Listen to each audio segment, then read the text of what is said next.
News बुनकर की आवाज में आप सभी का स्वागत है। वाराणसी और उसके आसपास की क्षेत्रों की खबर पाने के लिए अभी तक आपने वाराणसी न्यूज बुनकर की आवाज को सब्सक्राइब नहीं किया है तो सब्सक्राइब जरूर करें। चलिए आगे चलते हैं न्यूज की तरफ। हमारा वोट मांगने के लिए सपा आ जाती है, कांग्रेस आ जाती है, ठीक, हमारा वोट लेते हैं। अभी कुछ दिन में आशुतोष सिन्हा आकर के इसी गली में टहलेंगे कि हमारे पढ़े लिखे लड़के उनको वोट दें। मगर एक बड़ा सवाल ये है कि जब हमारे संघर्ष की बात आती है तो यही सपा, यही बसपा, यही कांग्रेस लाहौल पढ़ लेती है। ऐसा क्यों?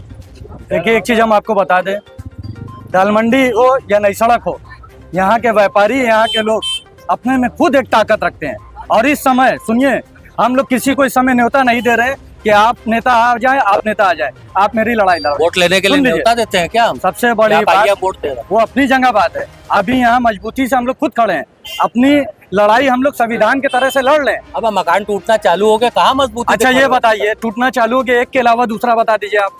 अभी टूट रहा है एक ना, पहले बता दीजिए। अभी हम बतिया सुन लीजिए आप मेरी। हम अभी अपना दे देंगे, पहले बतिया सुनिए आप। वो औरत का कहना मुझसे जमीन लिया गया है। हम अपना दे देंगे तो आगे तोड़ देंगे, उसमें क्या दिक्कत है? औरत गोदी मीडिया तो पूरे हिंदुस्तान में दिखा दिया कि टूटना चालू हो गया दाल मंडी। एक औरत का कहना जी ये ऑफ द कैमरा है कि मुझसे जबरदस्ती लिया गया। ये आरोप हो सकता है, लिया गया, ये ऑथेंटिक है, ठीक है जी जी। आप लोग इस तरीके से संघर्ष कर रहे हैं, डर और नहीं लगती है क्या आदिल? डरे होते तो घर में बैठे होते हैं इस समय, ठीक है। और यार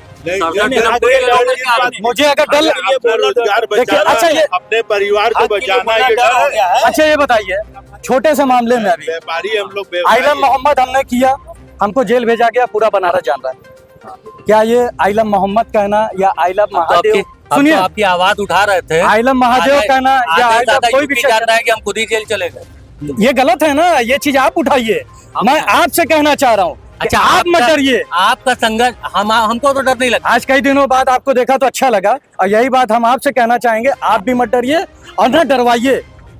और संविधान के तौर से इन लोगों को मुंह तोड़ जवाब देंगे हम। अच्छा एक बात बताइए, एक बड़ा सीधा सा बात, जिस तरह आज नोटिस चिपका रहे हैं, जिस तरह आज ये लेके आ रहे हैं, जिस तरह ये गिरा देने की बात कर रहे हैं, आज हम भी तो पेपर से चलेंगे। आज मेरी भी तो पेपर की बात रखी जाएगी। हम तो लड़ाई इनसे लड़ने नहीं जा रहे, हम तो लाठी डंडा चलाने नहीं जा रहे। भाई हमको बाबा अम्बेडकर जी ने जो दिया संविधान, उसके तौर से इनसे मैं मुंह तोड़ जवाब दूंगा। आज जिस तरह पेपर लेके यहाँ के भाई लोग आए, बाकी लोग आए, पेपर दिखाया गया ना, डीएम साहब ने उसमें बोला ना कि मैं जबरदस्ती नहीं लूंगा। आज देख देख के वो वापस गए, दूसरे रास्ते से आ रहे ना, उस रास्ते से तो वापस चले गए। तो राजा दरवाजा से कह नहीं आना, दूसरे रास्ता मतलब अब वो आ रहे, सुनिए अब वो किस रास्ते, हमारे बगल में है, आप हमारे समर्थक, मेरी बात सुन लीजिए, अब वो किस रास्ते से आ रहे हैं? अब वो वीडीए के रास्ते से आ रहे हैं, अब वो जलकल विभाग से आ रहे हैं। क्यों? एक 24 साल पहले बता रहे हैं कि 24 साल पहले लोगों को नोटिस दे दिए। इतने दिन वो कहाँ थे? इतने दिन सोए थे क्या? कुंभकर्ण की नींद थी। तो वही आज हम पहले पूछना चाहते हैं। मैं आज उन वीडियो वालों से पूछना चाह रहा हूँ कि इतने दिन आप कहाँ थे? कानूनी आज आप एक ही एका कैसे जाग गए?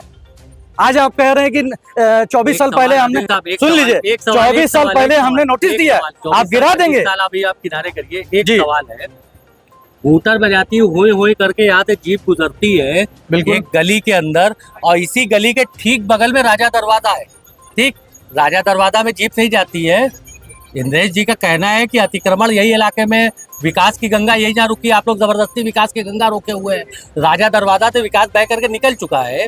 तो ये बताइए, आपकी पार्टी क्या इसके ऊपर स्टैंड ली कि अगर दाल मंडी में हूटर बज रहा है तो राजा दरवाजा भी बजेगा? देखिए एक चीज हम आपको बता दें, मेरे यहाँ अगर कोई दिक्कत है तो आपकी दिक्कत तो हम अपने तक रखेंगे, अपनी दिक्कत उठा के बगल वाले मोहल्ले में नहीं भेजेंगे। पहली बात सुन लीजिए, वो मेरे तक रहे, और हम नहीं, सुन लीजिए, मैं चाहूंगा कि ये मेरी जो दिक्कत है वो खत्म कैसे हो। अभी तो बहुत ही दिक्कत आना चालू होगी, और हम लोगों को अमन, प्यार और मोहब्बत से काम लेना रहेगा। जैसे कि अभी मुफ्ती साहब आए ना, वो अभी यहाँ से पूरे दाल मंडी में सबसे यही कह के गए कि सब्र से काम करो, सब्र वालों के साथ अल्लाह है और गलत नहीं होगा, अल्लाह वालों के साथ गलत नहीं होगा, ये मुझे भरोसा है। लाख वो जेल भेज दें, मुकदमा लिख दें, ठीक है, हक की बात कहने से आज भी आदिल खां पीछे नहीं रहेगा। आप जेल भेजे थे, हम गए ना, हंसते हुए गए थे, आप मेरी वीडियो देख लीजिएगा, फिर मुकदमा लिख दीजिएगा। हंसते हुए गए थे, मैं हंसते हुए जाऊंगा, रोने वाला यहाँ काम नहीं है। हम भी हंसते हुए गए थे, तुमसे ज्यादा दिन तक रहते। सीधी बात यह है कि यहाँ का प्रपोजल पोस्टपोन होना चाहिए, ये मेरी सरकार से दरखास्त है। बाकी चीज जो है वो आप शहर के अंदर जहाँ करते रहिए, ये इसका यहाँ का प्रोग्राम कैंसिल होना चाहिए।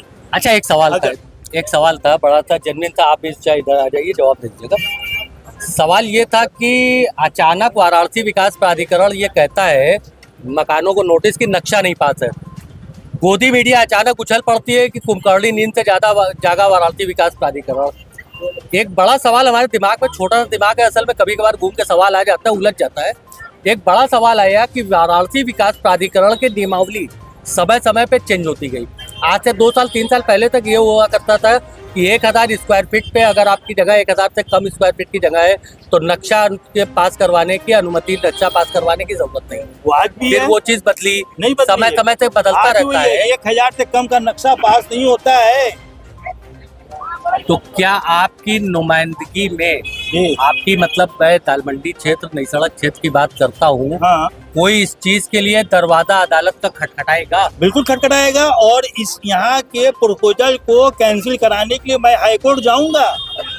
अभी तक तो लोग गए हैं कि मतलब हमको मुआवजा दे, मुआवजा दे, यहाँ पर कोई मकसद है ही नहीं है, इसको कैंसिल कराना हमको। सुनिए, क्यों लाया गया? हम विकास के खिलाफ नहीं है। एक मिनट, वीडियो जो आज आया हुआ है, तो वीडियो के बिना मिली भगत से कोई बिल्डिंग पूरे शहर की, यहीं की दालमंडी में बात कर रहा हूँ, नहीं पूरे शहर की बन गई। चोरी चमारी वीडियो करे, चोरी चमारी बिजली विभाग करे, और आज आके सारा इल्जाम जनता पे। ऐसा क्यों?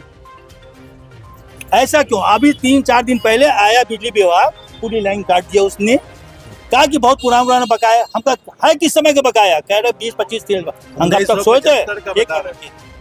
आप ये बात, अरे उसके बाद क्या, हम कहा कि अभी आपकी नींद खुली है, आए हैं, और आज जो लोग बिल पेड करके दे रहे हैं, रोज हर महीने मंथली बिल पेड हो रही है, आप उनकी लाइन काटेंगे? मैंने लाइन पूरी जोड़वाया, एसी साहब आए थे, मैंने कहा क्यों ऐसा हो रहा है अत्याचार? अब एक तारुफ आपका हमारे दर्शकों को बताइए। मैं फारूक खान, नई सड़क व्यापार मंडल अध्यक्ष। फारूक साहब, दर्शकों एक आपको हम उदाहरण देते चले। विकास नाम का जो एक शब्द है, वैसे एक हमारा पड़ोसी भी विकास है, किसी को अगर मुलाकात करनी होगी उस विकास से भी मिल सकता है। विकास नाम का शब्द जो होता है ये ऐसा नहीं कोई नया है, या 2014 के बाद से इसका जो है पैदाइश हुई है विकास नाम के शब्द की। विकास 2014 के पहले पैदा हो चुका था। लखनऊ को जब विकास की जरूरत पड़ी, छोटे छोटे एग्जाम्पल आपको मैं 2 ही देता चलूंगा। लखनऊ को विकास की जरूरत पड़ी, लखनऊ का मतलब होता था अमीनाबाद, हजरतगंज, हुसैनगंज, हसनगंज। हजरतगंज के कुछ हिस्सों को छोड़ दिया जाए तो ये सारे इलाके लखनऊ के अपने कदीमी नजरिए के तहत कदीमी तौर पे हैं। हाँ, लखनऊ को विकास की जब जरूरत पड़ी तो गोमती नगर बसा, लखनऊ को विकास की अगर जरूरत पड़ी तो इंदिरा नगर बसा। इस तरीके कई एक्सटेंशन हुए। दिल्ली को विकास की जरूरत पड़ी तो जामा मस्जिद, चावड़ी बाजार वगैरह या चांदनी चौक वो नहीं बदला था।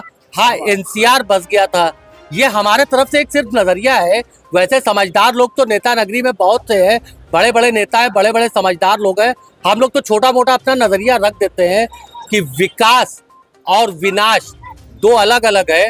विकास हमारे पड़ोस में रहता है और आपके भी पड़ोस में रहता होगा, उससे मिला जा सकता है। विनाश क्या होता है ये आप गोदी मीडिया से सवाल पूछ सकते हैं, हमारा सवाल करना ही वर्जित है। चाचा, एक चीज पूछना था आपको। अचानक बिजली विभाग आता है कि हमारा इतना बकाया, पैसा वापस कर दो। वीडियो आ जाता है कि हमारा साहब आपने नक्शा नहीं पास करवाया। ये सारे लोग अभी तक सो रहे थे क्या 20-25 साल 30 साल से? देखिए, ये लोग सो रहे थे क्या कि ये लोग सुविधा शुल्क लेके आराम फरमा रहे थे, और जब 900 स्क्वायर फीट के नीचे का नक्शा ही नहीं पास होता, इनकी नियमावली है, तो फिर कैसा नक्शा? किसी का 500 स्क्वायर फीट है, किसी का 300 स्क्वायर फीट मकान है, किसी का 400 स्क्वायर फीट मकान है। जब उसमें नक्शा पास है ही नहीं, 4 परिवार है, उसने 4 मंजिला बना लिया अपना, तो काहे का वो अवैध हो जाएगा? किस बात का अवैध हो जाएगा? एक सवाल था, देखिए, अगर गलती हमारी, खता हमारी है तो हमको इस चीज को एडमिट करना चाहिए, खता हमारी है। हम सुविधा शुल्क दे ही क्यों रहते? गलत तो हम भी है, तभी तो सुविधा शुल्क दे रहे थे। देखिए, आज उनकी सुविधा शुल्क खत्म हो गया, जो हमने दिया था वो फीस पूरी हो गई, तो अब दोबारा फीस मांगने के आ रहे हैं। पूरे शहर में इस तरह बना हुआ है, कोई नई सड़क और दाल मंडी को मत देखिए आप पूरे शहर पे नजर डालेंगे, सब जगह इस तरह लोगों ने बनाया है। और अगर मान लीजिए कि उनको अवैध लग रहा है, तो पहले जितने शहर के उनको तोड़े, तब यहाँ पे हमको एक बात साहब आपसे कहना चाहूँगा, यही हम सुनना चाह रहे थे सुनिए कि साहब। पूरा शहर में कोई ऐसा इलाका नहीं है जहाँ इस तरीके का अवैध निर्माण ना हो, बिजली चोरी ना हो। हम अपने जबान से कहते हैं तो इंद्रेश जी पूरा मान जाते हैं। सुनिए जी आदित्य। एक साहब, मैं आपसे कहना चाहूंगा कि जिस तरह लोग कह रहे 12 मकान चिन्हित कर लिए, ठीक है, आपने चिन्हित किया, उनकी गलती निकाल लें, लेकिन सबसे पहले मैं चाहूंगा कि उन अधिकारियों के ऊपर भी कार्रवाई होना चाहिए, सस्पेंड करें कि ये बना कैसे, उस समय था कौन। सबसे पहले उन लोगों की फाइल निकालना चाहिए कि वो गलती जो दिखा रहे हैं। साहब एक जी, बताइए। ये जो 12 मकान की बात निकली तो मेरे भी ख्याल में सवाल आ गया। ठीक। देखिए, दिमाग वगैरह बड़ा कुंद हो चुका है। इन 12 मकानों की वो बातें निकल करके सामने आ रही है कि जो ट्रस्ट के मकान है उसके ट्रस्टी मुस्लिम है, मंदिर की संपत्ति है उसके सेवैत मुस्लिम है। क्या ऐसा भी चीजें हैं?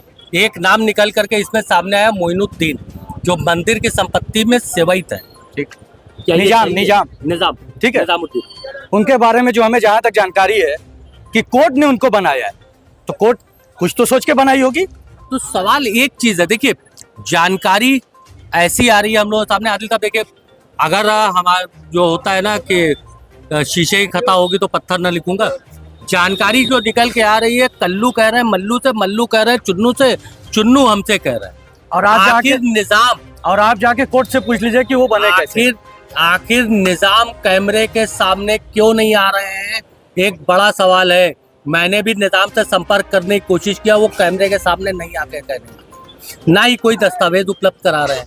सवाल दर्शकों एक बड़ा है कि एक मंदिर का सेवैत एक मुस्लिम कैसे है? बेशक ये सवाल वाजिब है कि क्या किसी मस्जिद का इमाम कोई गैर मुस्लिम हो सकता है? नहीं हो सकता है, ये हकीकत है। एक मंदिर का सेवैत, अभी आदिल साहब ने बताया तो ये चीज हमारे भी निकल के सामने आई। अच्छा एक सेकंड, तो दर्शकों को क्लियर कर दे, ये चीज मेरे भी निकल के सामने आई कि वो उनको सेवैत अदालत के आदेश पे बनाया गया, मगर ये सिर्फ मौखिक रूप से हमारे सामने आया। मैंने निजाम साहब से बहुत संपर्क करने की कोशिश किया, मगर निजाम साहब सामने नहीं है। उनके सारे निजाम फिलहाल ठंडे बस्ते में हैं। कल फिर मिलते हैं कुछ नए खबरों के साथ, तब तक के लिए जय हिंद।